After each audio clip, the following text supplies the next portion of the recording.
This episode contains mentions of graphic or sensitive material that may be triggering. Listener discretion is advised. Crime Junkie AF. Hi, everyone. Welcome back to the show made by the Crime Junkie Ashley Flowers for those who are Crime Junkie AF.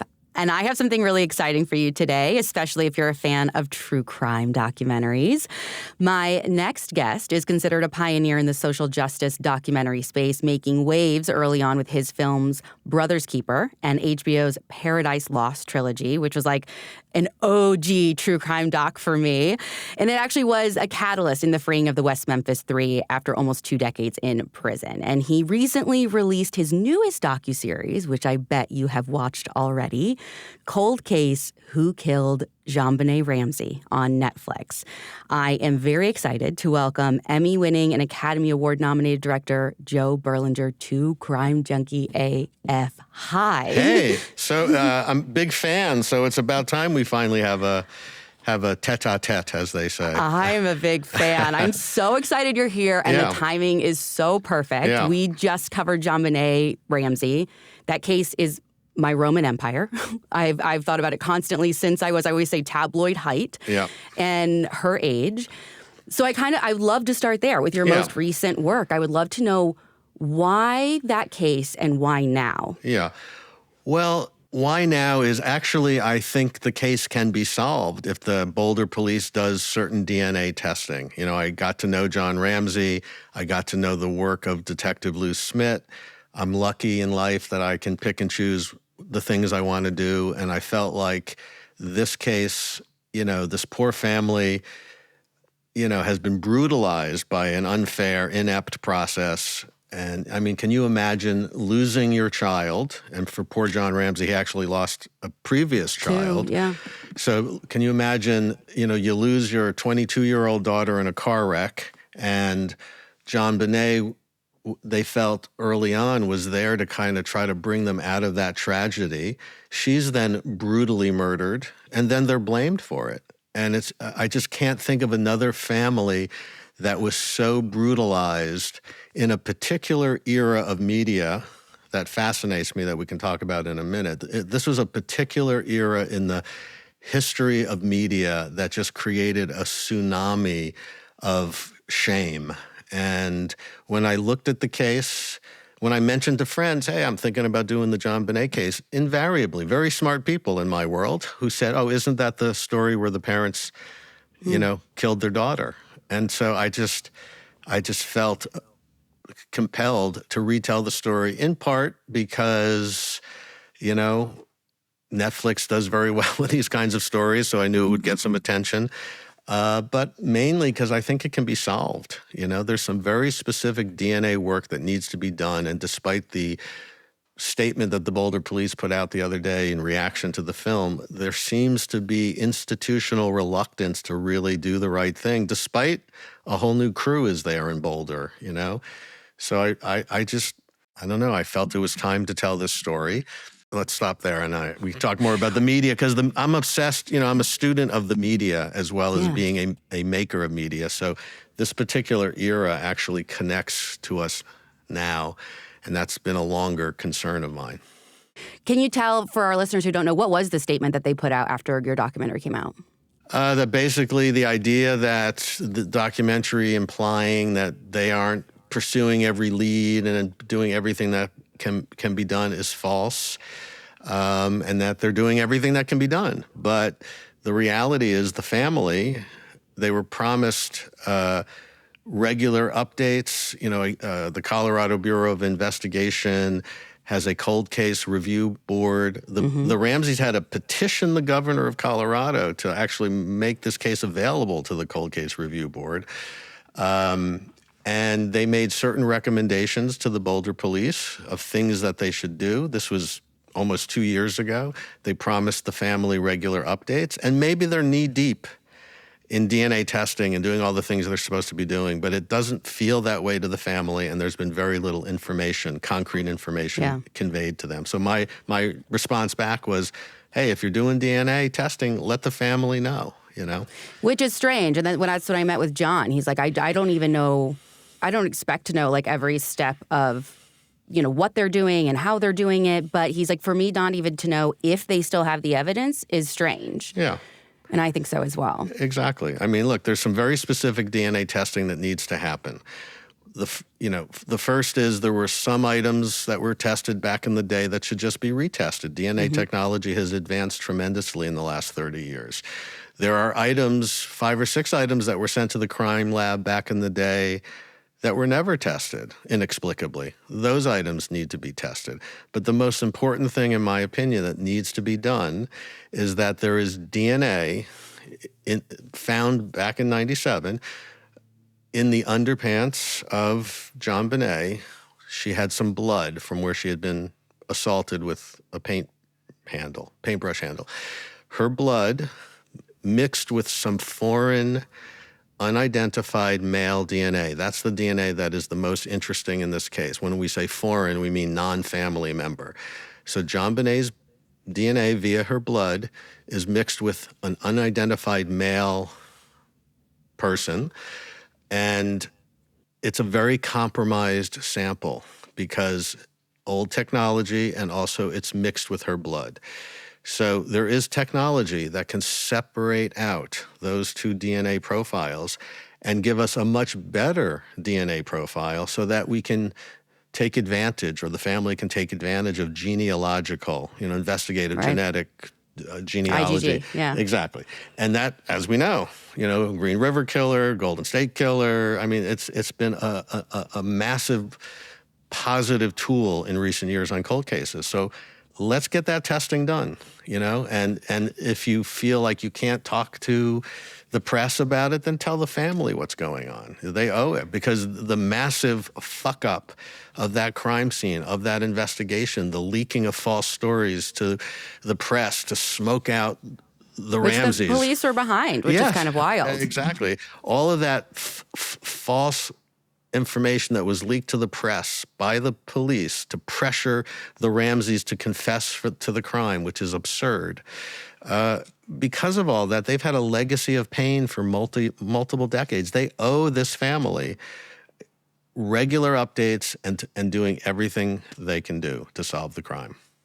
I know John, and I mentioned this, John's theory is like the only thing that makes sense to me is that they lost it, and they don't want to say that they lost it. Do you have a theory about what might be happening or what they could be, trying to hide away from everyone? Because in my mind, what I told him is I was like, why wouldn't you, to your point, no one's there anymore who was there in 1996. Why wouldn't you want to be the department, the detective, the chief of police who solves the JonBenet Ramsey case? It's a mystery. To me, it's a greater mystery than what happened to JonBenet. Why won't the police take action? Because it's so obvious they need to. Maybe they did lose it. I don't know. I don't have a theory, but they owe this family that that respect. How long did you spend working on the documentary? I think, start to finish about 2 years. Oh, wow. Yeah. The first part of it is deciding if I want to do it. So immersing myself, seeing what my take is, then hiring a team. I had a great showrunner, a guy named Craig Dentrone, and a great team all together. So then we start figuring out the story, the story we want to tell, getting access to people. And interesting, John, John was just so unguarded, to the conspiracy theorists out there who still believe these guys are guilty. Here's a guy who's 80 years old, who agreed to do this interview. He didn't ask to be paid, which I don't pay for interviews for my docs, but it's become a very thorny issue in our business that people ask for payment. Mm-hmm. He didn't ask for payment, which is usually the first conversation I have with people, and then tell them we don't pay, and then some people drop off. He didn't ask for questions in advance. He didn't ask for a review of the content. He just agreed to do it. And to me, a guy who's 80, who's still pounding the table in Boulder to get testing done, who's sitting down with, my reputation is I'm a serious journalist. So he had absolutely no fear of sitting down with me. I mean, it's just illogical to think that these guys are responsible for the crime. Was there anyone you wanted to get for the doc that you couldn't? Yeah, Detective Steve Thomas, of course. We we had a couple of, Craig Dentrone, my showrunner, had a couple of off-the-record conversations with him. He was, given all the litigation, it was pleasant conversation, but given the litigation around, his book, he decided it was not for him. God knows what he thinks after the show, but right. To me, it's a very truthful laying out of the case.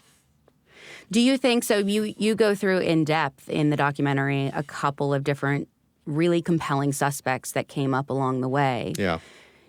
Do you think any of them are still viable, or was the intention just to show like, hey, there are these really important stories you might not have heard, and that just like opens the door to what else is possible? Well, from an investigative standpoint, I think anybody is still a suspect, including the Ramseys, by the way, even though I think it's absurd to think that they did it. And they would be the first people to tell you, let's do new DNA testing, and everyone needs to be put back on the table, because the DNA was so compromised in this case that I think people were ruled out who shouldn't have been necessarily. And that's why we spend so much time on episode 3 going through the people who have been ruled out, because they were, I think, ruled out for the wrong reasons. Some have alibis. I'm not saying any of the people, including John Mark Carr, are guilty, but a much stronger case, a much more logical case could have been made against them than the Ramseys. Because I do believe, if the Ramseys are guilty of anything, I think they were a little naive about the dangers of putting their daughter into that kind of beauty pageant environment, because that pageant world is rife with pedophiles, unfortunately. And so, my theory is, it's not my exclusive theory, obviously, but I think the killer came from the pedophile world associated with the pageants. But who knows? We need, that's the problem with this case, is just people. I mean, and I get a headache looking at these Reddit threads, that I decided to check out after the show came out, and people cursing me out for, I've been on that forum, yeah. It's like, are you kidding? Don't you have better things to do? Like, I don't want to bite the hand of the people who like my shows, but like on the other hand, like if you think, I mean, look, the bottom line is, people get lost in all these different theories and rabbit holes, and the truth is, with any murder case, if you or I were charged for something, you could pick up the rock underneath our lives, and you would find lots of things that are hard to explain, or unless you have the full story. Lots of things sometimes can be incriminating when you don't have the full story in anybody's life. So you have to focus on the forensic evidence. And to me, like, all these crazy ideas go away when you just focus actually on one thing. If you focus on the autopsy report, which nobody has disputed, and you understand that this poor little girl was strangled to death while she was alive. A garrote was put around her neck, which is a sophisticated device that I certainly don't know how to make, let alone a 9-year-old boy or a mother. She was choked with a device that applies pressure to the neck, and then they release, so you have a little bit of breathing. We know that she died this way. She also had a huge crack to the skull and a big gash that I defy a 9-year-old to be able to do. But let's just focus on the strangulation. She was alive while she was being strangled. We know that because she had petechial hemorrhaging in her eyes and in her heart. That is classic strangulation. And so, to those who think that the mother freaked out after a bedwetting incident, and there's no evidence of a wet bed, but do we really think she had the presence of mind to go fashion a garrote, put it around her neck, torture her? And we know she was tortured for a period of time because there are red marks on her neck that were caused most likely by her fingers trying to pry the garrote a little loose so she could breathe. Do we really think that a 9-year-old could do that? Do we really think that a mother who freaked out and accidentally killed her daughter over a bedwetting incident could then stage this kind of a crime scene and choke their daughter to death? I mean, it's just illogical. So people go down these, the undigested pineapple, the this, the that, the other. Look at how the girl died. That's what people need to focus in on, Did you, one of the questions as I was putting together my episode, and you spent years longer in it than I did, Did they ever find the area where her bladder released? Because she was face down based on like the urine stains on her underwear and her pants. But did they ever find out where that happened? Like, was there? I know there was nothing in her bed. Were there areas of the carpet? Like, do they know? Not to my knowledge. Yeah. So strange. Yeah. So let's talk about the media. You said that was a huge part for you. Yeah. One of the things, and we're going to go off topic a little bit here, one of the things that greatly concerns me and has concerned me, in fact, people don't often associate Blair Witch 2 with me. They forget that I made that, which was a total cinematic disaster. The worst sequel in cinema history, destroyed by the press. But one of the themes of that film, which a whole new generation now has discovered that film, and the theme resonates. And by the way, just to defend myself a little bit, the studio, it was well documented back then that the studios lost faith in my vision and totally recut the film, and I disavowed that cut of the film before its release. So that. Do you have a secret cut somewhere? I do. Well, I do have a director's cut that's at Lionsgate, and I've begged Lionsgate to release the director's cut, but it's fallen on deaf ears.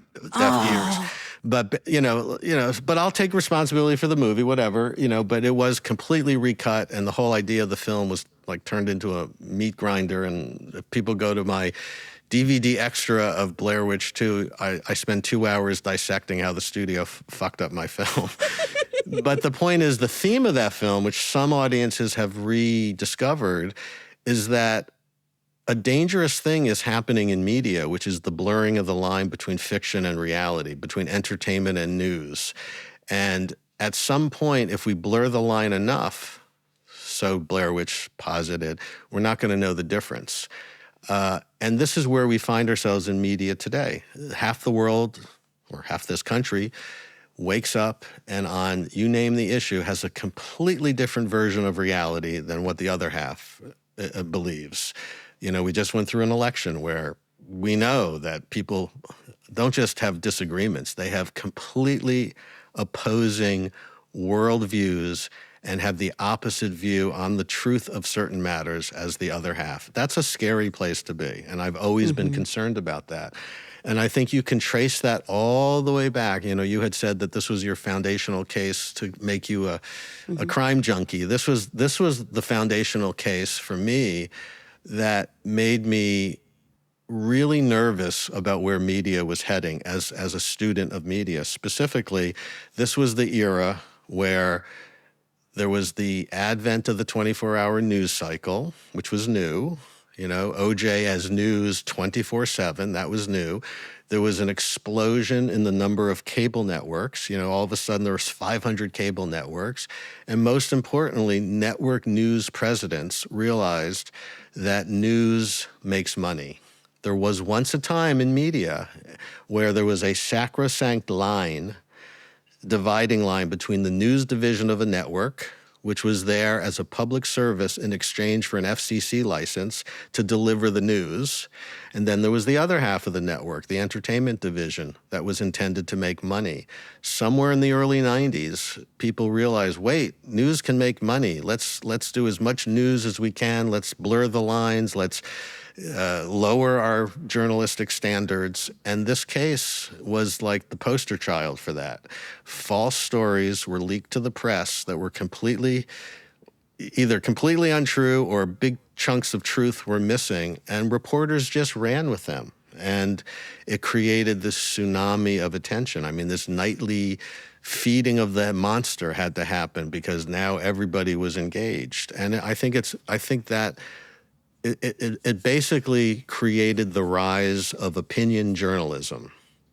And that's where we are today. You watch MSNBC and then you click over to Fox for the same story, and there's literally two opposite versions of reality. And I think that's, troubling. And I think it all started with OJ and the JonBenet Ramsey case. Is there a way back?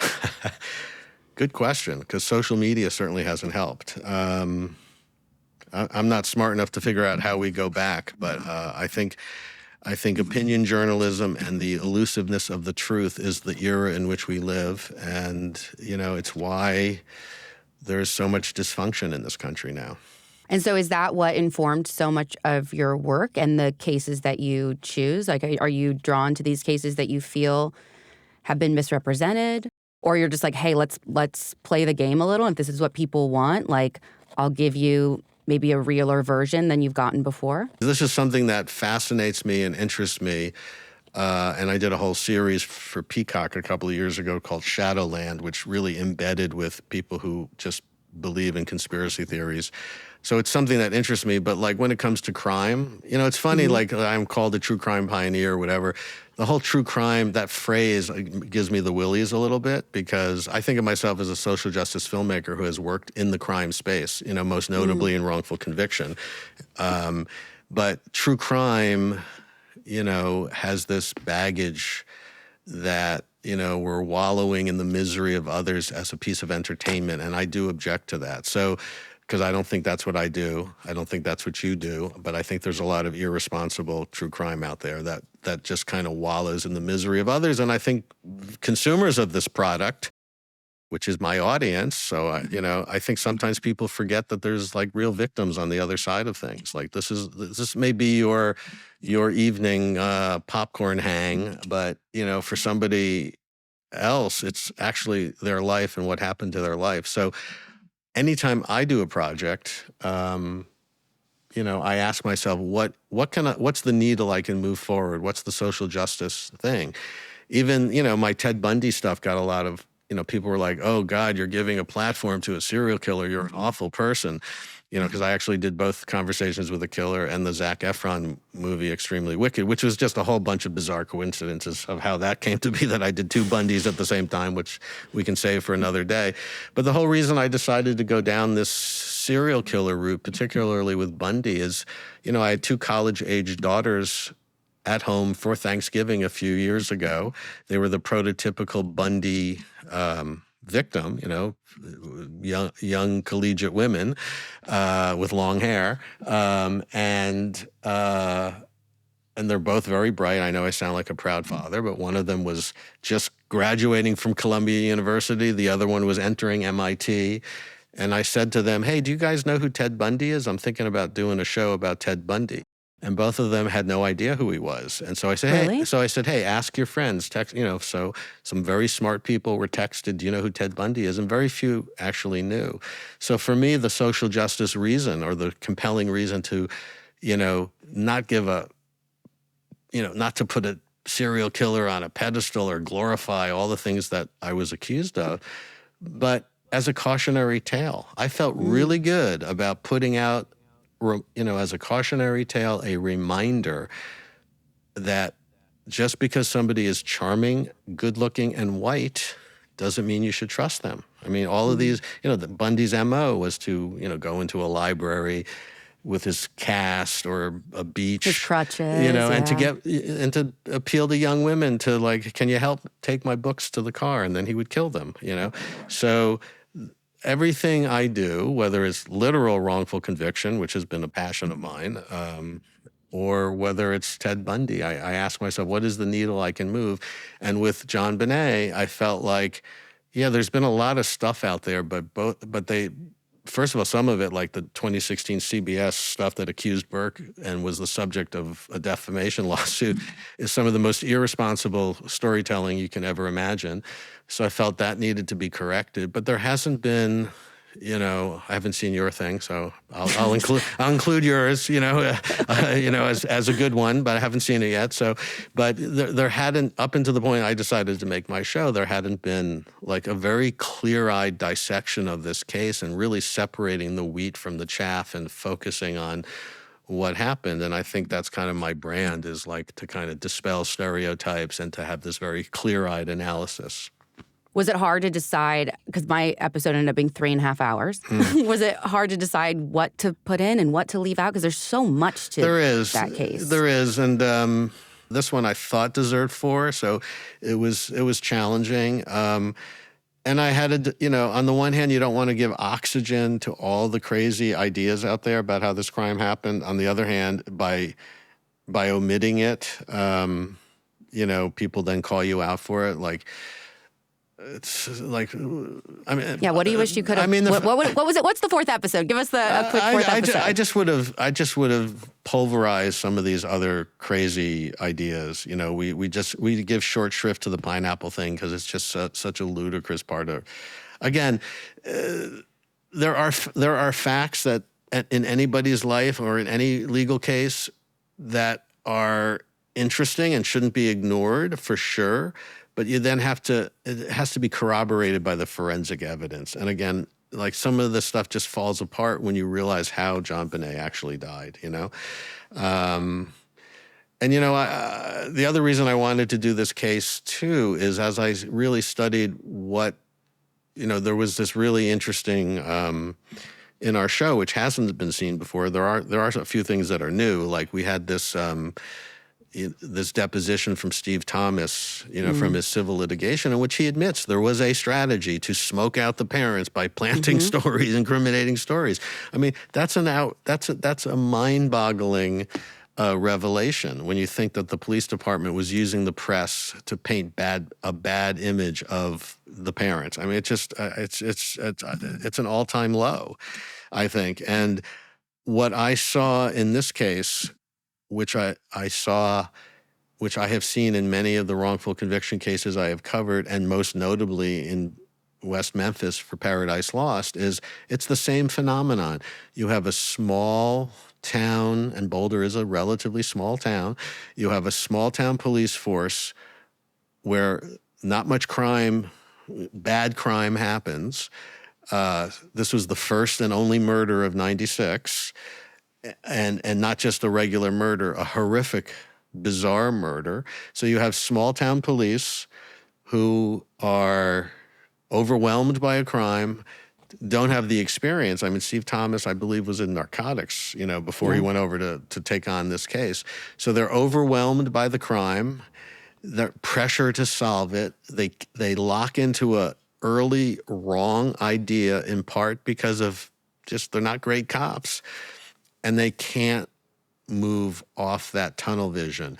Everything about that investigation was, can we confirm our theory that the parents did it and explain away, even the foreign DNA was, they went to a factory in China to see if it was a worker, which in and of itself is not a bad thing to do, but just the general mode was let's do everything we can to confirm our thesis as opposed to let's be open to all possibilities. And that's just classic in wrongful conviction. The tunnel vision, the confirmation bias, the inept small town police. And when I say inept, you know, I mean for a murder. I'm sure they're very good at the things that they're supposed to do in Boulder, but they weren't very good at this kind of a thing. And they refused outside help. So you see this in wrongful conviction cases all the time. I mean, I believe 5% of the prison population is wrongfully convicted, and it results, and I'm not the only one, it results from just ineptitude and tunnel vision. And then what's even worse, you see prosecutors in wrongful conviction cases routinely fighting tooth and nail when somebody wants to test DNA. You know, in a post-conviction situation, it's happened in Damien Eccles' case, it's happened in many cases. Isn't that nuts? I mean, like if you're a prosecutor and you've put somebody on death row and you're, by definition, beyond all reasonable doubt, you believe that this is the killer, why would you fight a post-conviction attempt to test DNA? If I was a prosecutor, I'd say, hey, test away. Let's make sure we're right. And if I'm wrong, I'll be the first to admit it. But people don't do that. And that's part of what's, I think, has been going on in Boulder for so long. They just can't admit that they messed this up so badly, you know? Do you think they're worried about a lawsuit, maybe? Potentially. I don't think that's the motivating factor, but I just think it's human nature to like, you know, you can't cover your ass, not admit you made a mistake, you know? Do you think if the Ramseys would have been less white, less rich, with less effective lawyers, this would be, in your mind, a wrongful conviction case? Could have been. But I think some of those animating factors that you just cited are also why they kind of keyed in on them and why the press was so intrigued and it just kind of fed on itself. You know? Oh, it was a total catch-22. Yeah. It's something we talked about in our episode. Yeah. I'm like, because if you don't hire the lawyers, Like what happened? Like our whole, we have a Crime Junkie life rule. Like always hire a lawyer, never take a polygraph. Like you never can trust anyone. And I do. I think that they got the protection that like anyone would recommend. Yeah. But then they're criticized for it. But like, it's a mess. Yeah, I It's a mean, mess. people who question them, they did initially cooperate, and they were advised, get a lawyer up. I mean, like, there are a lot of people sitting in prison for things they didn't do because they didn't lawyer up. That's the nature of sometimes police work. So, to me, it's not strange at all that they lawyered up. So let's talk about wrongful conviction a little and where that started for you. We've never covered the West Memphis 3 case. Do you have an elevator pitch for that case for people who don't know it? That seems hard to do. Well, 3 teenagers in rural Arkansas are convicted of a devil-worshipping ritual killing of 3 8-year-old boys in the woods of, off an interstate in Arkansas. West Memphis, Arkansas is like, I think, 10 or 12 miles from Memphis, Tennessee, but a whole other world once you get into Arkansas. The kids were kind of the local weirdos. Damien Eccles, dressed in black, God forbid, was very gothy. They were kind of poor trailer park kids. One of the kids, Jesse Miskelly, allegedly gave a confession, but his IQ is very low, and it's a classic false confession. We later learn in an era where that concept was hardly known, and so these guys were. Well, Damien was put on death row, and Jason Baldwin and Jesse Miskelly were sentenced to life without parole. And we thought that they were innocent, and filmed the trials, and that's what's so wild. You were there, like very early days. Your documentary is how many people learned about the West Memphis 3. How did you learn about it? Well, interestingly, the whole journey of Paradise Lost, having made 3 films over 2 decades that ultimately really helped get them out of prison. The irony is that we went down to make a film about kids killing kids. We thought that they were guilty. We were there a week after the arrest. Sheila Nevins, who used to run documentaries at HBO, and people forget that the documentary business has like exploded in the last 15 years or so. But in 1991, the only people who paid for documentaries were HBO and PBS. That's it. Those were the only games in town. There was no such thing as docuseries. Podcasts didn't exist. If you wanted to make a doc, it's either going to PBS or you pray that you get the call from HBO. That was it. And we got the call from HBO. Bruce Sinofsky, my filmmaking partner back then and for many of my early films, who sadly passed away in 2015, he and I had made a film called Brother's Keeper, which we made on credit cards about a rural fratricide case. But in this instance, the town thought he was innocent, and ultimately he was acquitted. And so it's we call the film a heartwarming tale of murder that, came out in 92, went to Sundance. Nobody ever got great reviews. Nobody wanted to release it because who wants to see a film about smelly old farm brothers who all sleep in the same bed together and one was accused of murdering the other? So even though we won the audience award at Sundance and got great reviews, no distributor wanted it, so we said, hey, we'll distribute it ourselves, and it ended up being a massive success. I think it's one of the early films that helped push this crime thing that's been happening for the last couple of decades. And it was, it grossed like $2 million in theatrical self-distribution in an era where tickets were $5. So it did quite well. Anyway, Sheila Nevins of HBO, who was the queen of documentary, she in her era did as much to make documentaries commercial as anybody. We got the call from her. She read this article where these 3 teenagers had just been arrested, and on a scale of 1 to 10, the chief detective was saying the evidence is an 11. So we went down to West Memphis, Arkansas, a week after the arrests, convinced we were making a film about kids killing kids. How could 3 teenagers be so disaffected with life that they would take 3 8-year-olds out into the woods and sacrifice them in a devil-worshipping ritual? Because, of course, satanic panic was big back then. And, so we thought we were making a film about kids killing kids. And for the first 3 months of the project, we mainly interacted with the families of the victims. Of course, we had nothing but sympathy for them. Their children had just been, 8-year-olds had just been murdered in the most a horrific way. We had no reason to believe we weren't making a kids killing kids film until we finally negotiated access to the West Memphis 3. Of course, they weren't called the West Memphis 3 back then. They were these rotten teenagers sitting in jail awaiting trial. So this is around November of 93, and we're doing our first sets of interviews with the West Memphis 3. And in particular, Damien was hard to judge because he was very cocky and he kind of enjoyed the attention, and he liked to play with the media and the filmmakers. And, but Jason was this sweet kid who, while I'm interviewing him, I'm looking at his tiny little wrist and imagining him wielding a 10-inch serrated hunting knife, which is what the prosecution was alleging, and that he had castrated one of the little boys. So I'm thinking about that horrible image while he's talking to me, thinking, something's not right. I just don't think this 1 + 1 was not equaling 2. Like, I can't say a light bulb went off and I said, oh my God, they're innocent, but something just didn't seem right. So I remember calling up Sheila Nevins, who had commissioned the film. This was our big break, our big first HBO film. And I remember saying to her, with a lot of trepidation and fear that she was going to kill the project, because she was so intent on, I want a kids killing kids film. That was the mission. And so I remember saying to her, we're not so sure these guys are guilty. It's just not adding up. But, just want you to know that we're going to go down some other lanes. And to her great credit, she said, well, if they're innocent, that sounds even better. Stick with it. So we did stick with it.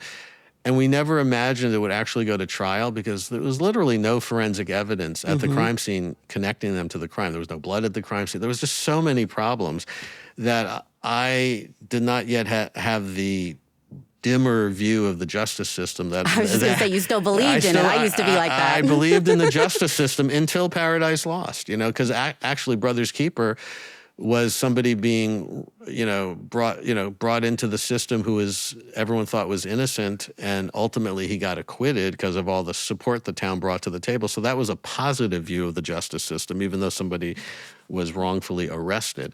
Here, this was my baptism, and I just couldn't imagine it would go to trial because we were seeing so many holes in the case, and yet it goes to trial. And I witnessed.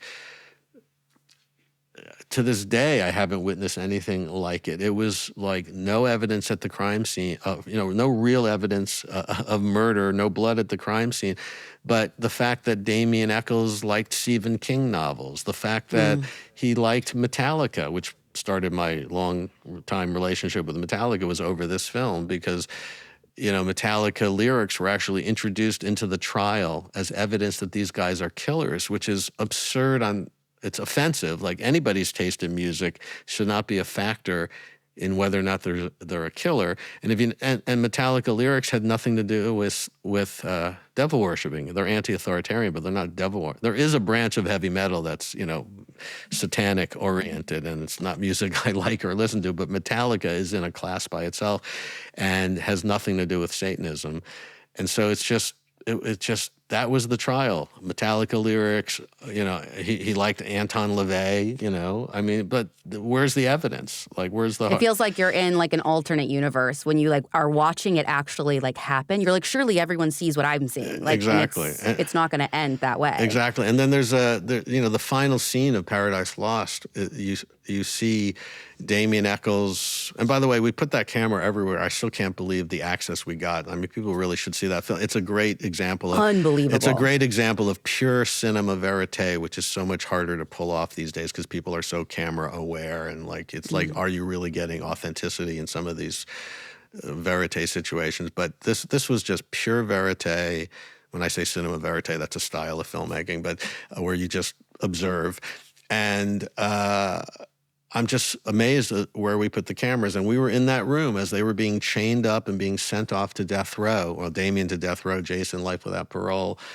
And Bruce and I and cameraman Bob Richmond were just like, emotionally gut punch. We just couldn't believe what we had witnessed. We couldn't believe these guys were falsely convicted. And that's when the light bulb went off, or the calling, or whatever. I think my filmmaking up to that point was much more about the aesthetics of documentary, and how can we make documentary more narrative feeling, and how can we take them out of PBS style talking head historical and make them, just more commercially. I mean, it was my interest in documentary up until this moment was much more the aesthetics of filmmaking, not any social justice thing.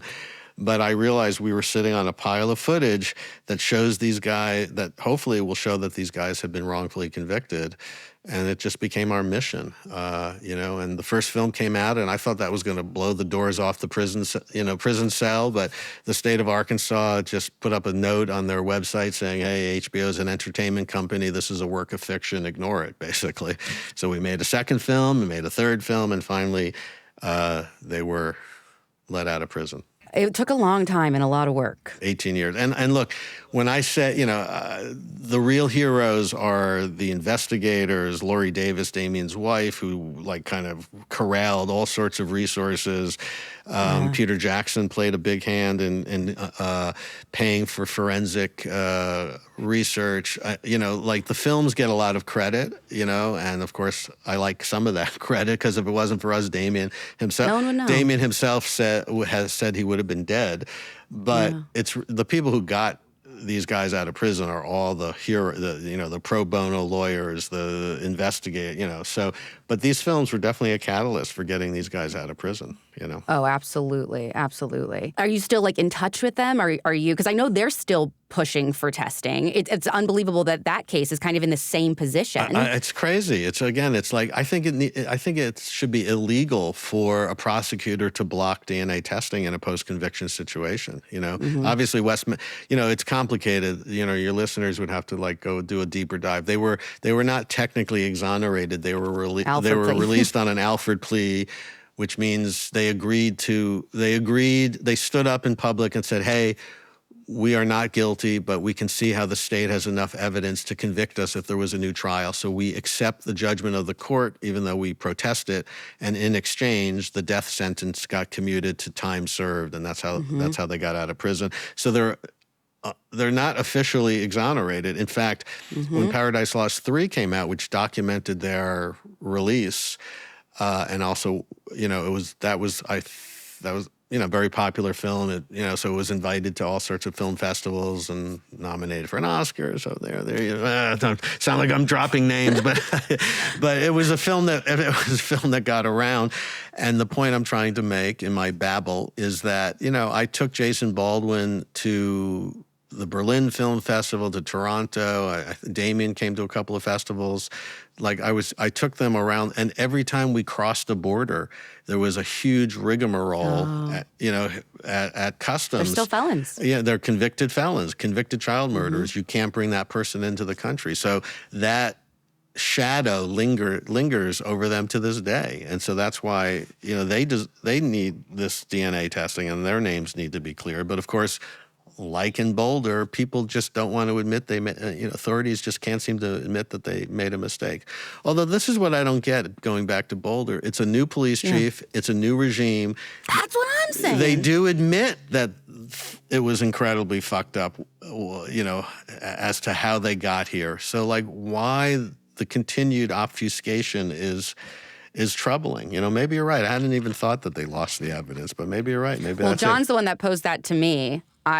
It's totally possible. I don't know. There's a lot of weird stuff at play in that case, politically, that I haven't totally been able to wrap my head around, but I'm a little convinced it must be part of the reason. I don't know. Yeah, no, it's an interesting theory, but I'm hoping the pressure now is loud enough that they're either going to have to come clean or they're going to have to do the testing. Is this something like Paradise Lost where you would continue to follow and maybe release that fourth episode? Or is this something that you're okay, I've done what I can do, it's time to walk away from it? Honestly, Paradise Lost 2 was a struggle. That was advocacy in search of a film. It's actually not a very good film, the second one.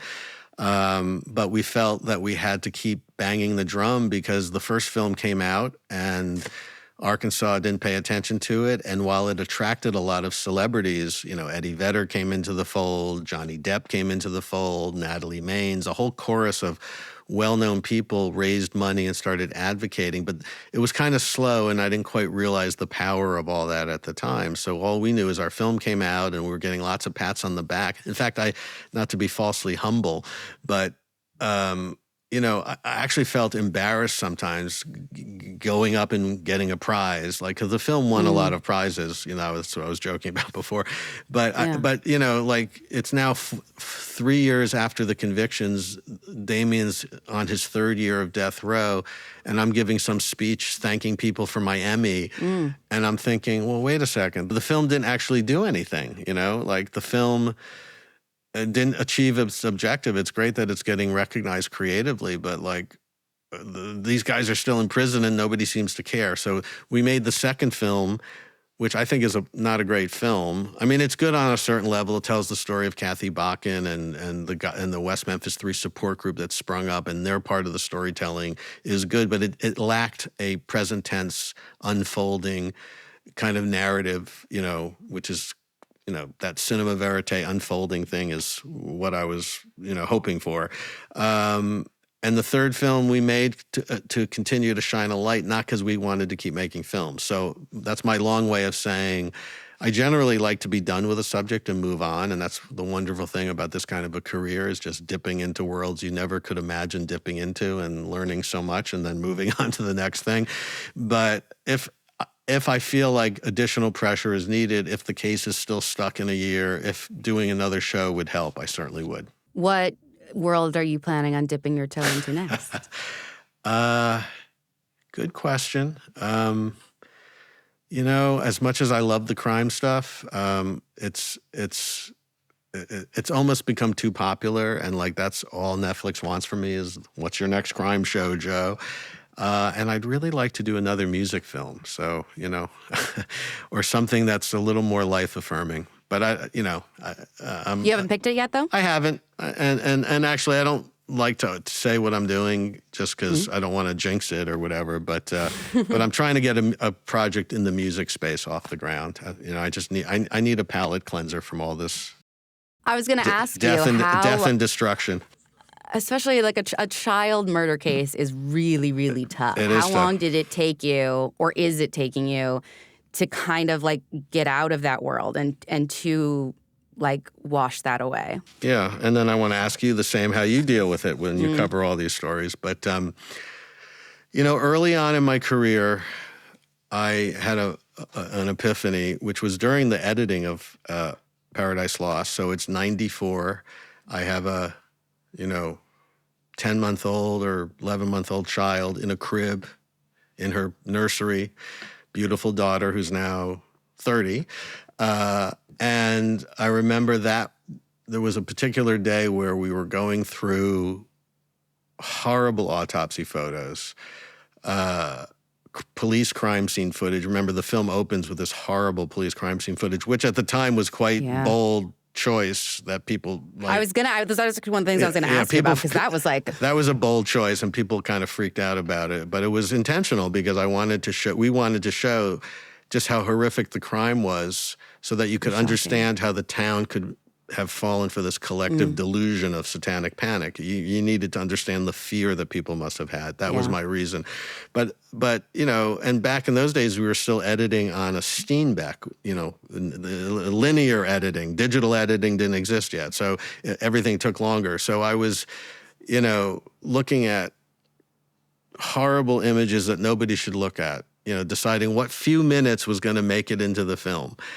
And I remember driving home with these images on my brain, and I walked into my daughter's nursery, and I picked up my newborn, my first child. I guess I'm 30 years old, 31, something like that, 32. And I'm looking at my beautiful, sweet, young 10-month-old child and flashing on some of the worst images of horror inflicted on a child you could ever imagine. And I was moved to tears because I felt like this project was robbing me of my fatherly innocence, and I don't want to be thinking about these gross images while I'm holding my child. And it really was a very powerful moment. And so from that day on, I've just somehow compartmentalized things, and I made a promise to myself that when I walk in that door, I leave the work behind. And I've basically have kept that promise to myself. But it is hard to deal with this subject matter. It really is. How do you deal with it? I've always said I think that the way that there'll be people who work in law enforcement for their entire careers, or people who work in very dark sectors, I think some people are built to do it. That doesn't mean it's easy. But I think I was someone who's I'm built to live in case files and in some dark stuff. That doesn't mean I don't take it home. I think that the only thing that it keeps me going, if all I was doing was consuming this day in and day out, I don't think I could get up in the morning. The world does feel too dark, and the justice system is broken, and there's so much wrong with the world. I think the key thing that keeps me going is our mission behind everything, and being if I wasn't here doing this, things would be worse. We're at least making things better, even if it's for a single victim or their family, or the action is what helps. Otherwise, if I felt nothing was happening, it would be completely overwhelming. Yeah, that's great. And then super important. I mean, you hit the nail on the head, having a sense of mission. And I think that's what distinguishes good true crime from bad true crime. Stuff that's just wallowing in the misery of others without any social justice message, without any reason for being. I think that's where the genre, needs to take a good cold look in the mirror. But if you're trying to advance justice or advance a cause or change laws, then it's a fertile area, Do you feel like you've seen the true crime space change for the good, or do you feel like you keep seeing it getting worse and worse, and there's just a couple good apples?